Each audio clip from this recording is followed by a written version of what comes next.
second YouTube video. Today I'm going to show you some tropical plants that are easy to take care of everywhere in the world and how you can take care of them.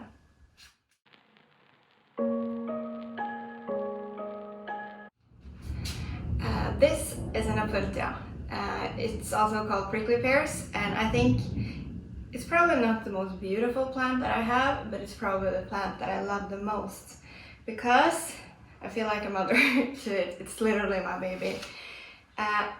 Here where I live, they have these in nature, so I've just been taking those pieces, the pieces you see, like this one and this one. I'm just taking them from nature and then I put them in soil, and look how much it has grown.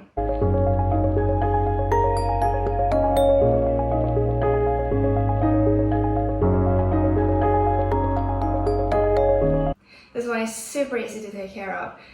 You just have to give it lots of light and not much water.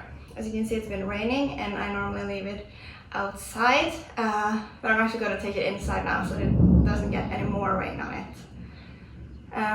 Yes, and like I said, with the light, you can see that it's quite chunky, and if you don't give it enough light, it will grow and be very tall and thin, but this baby looks better when it's fat. Lucky girl.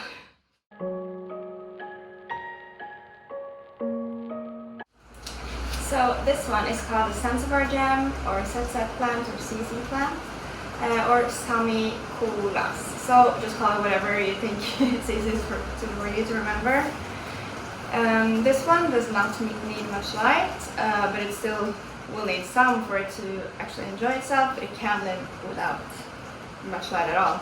It also doesn't need much water, so basically it loves to be neglected, but neglected with love.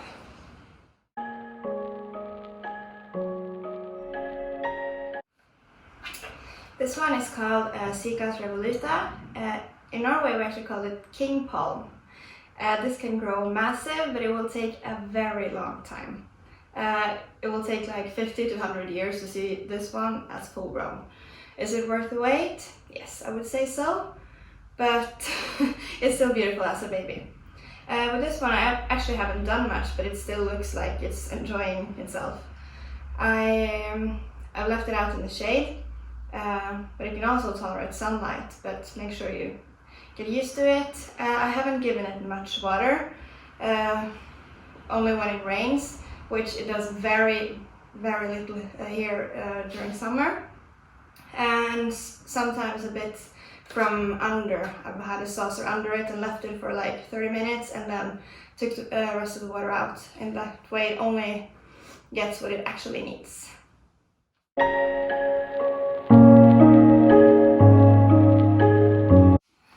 The peace lily.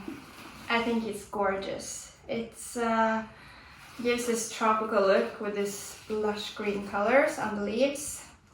Some of the flowers are starting to become a bit old here, so you can see that they turn a bit green.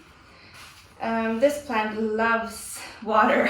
It's probably the plant that I have to water the most, and now even though it's winter, it still has flowers, and I don't know, it just gives the living room such a nice touch. Yes, it doesn't like direct sunlight, but it needs light. It's flowers, so I've actually, one thing I've noticed is that the plants that flowers, they need more water than the green ones. So that's probably why this one also loves water. That was the end of my second video. I hope you will give it a thumbs up if you like it, and here, if you click here somewhere, there will be a subscribe button. And for my family that don't know how to subscribe, you need a Google account, either Gmail or anything. Just be logged into that and click here, and then you have subscribed. See ya!